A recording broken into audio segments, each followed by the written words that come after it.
So, hello guys, magandang araw sa inyong lahat. So, today's video guys is naisipan na naman ng mga alaga ko na pumunta ng Mall of Hardware Hardware Mall. So, ngayon guys, nagkataon na talagang binitbit nila ako.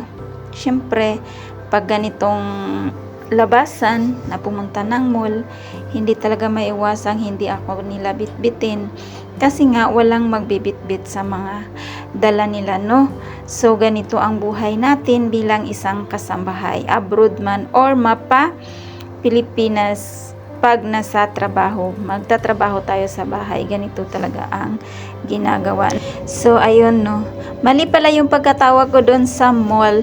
Ang sabi ko is hardware mall. Actually, I mean is fire. Ay, nakalimutan ko, so never mind. So ngayon guys, patuloy tayo sa ating paglalakbay patungong buhay na walang humpay.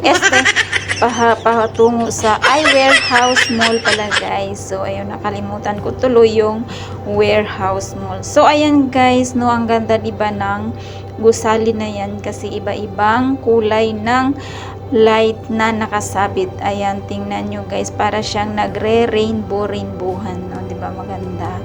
Ang ganda kasi ng ng pagkagawa, no? So ayan, kasi gabi na, time check tayo is nasa 7 to or 8 o'clock na yung alis namin papunta sa warehouse mall na yan. So ayan guys, siyempre nagkataon na pagdating kasi sa mga shopping nila, hindi talaga nila ako iiwan kasi nga yung mga birit-biton ba ganon, yung mga yung mga binili nila, syempre hindi maiwasang hindi nila kailangan ng taga-bitbit. So ngayon guys, no, andito na nga tayo sa loob.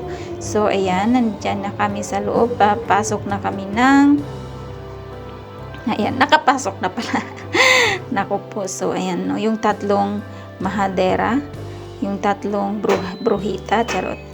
So ayan guys, hindi kasi maano yung pagbibideo ko kasi nagagalit yung mga alaga ko na bakit daw ako nagbibideo. So kaya ayan, puwit na muna yung makikita nyo.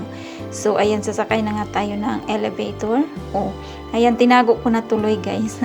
So ayan, no, ayan, paalang muna kasi hindi daw pwede makita yung mga mukha nila. Actually guys, pag makikita kasi nila yan, magagalit yan sila. So ayan na. Alam nyo ba guys, grabe yung pagod ko dito kasi kung saan sila pumupunta, akyat baba kami ng elevator. So tayo naman kasi nga medyo matanda na tayo, madali na tayong mapagod. So ayan, pupunta na naman kami ng elevator kasi bababa na naman.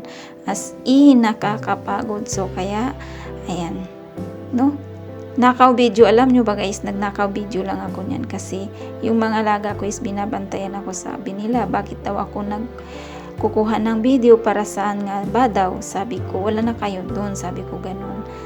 So kaya ayan, nakaw video yan siya, kaya pasensya na kung medyo naduduling-duling kayo sa pagtingin or sa papanood ng aking video. So ayan na nga tayo guys, nandito tayo sa may damitan. So ayan, no, nagdedesisyon pa yan sila kung saan daw ako iiwan, ha? Kala nila, no, 'di ba?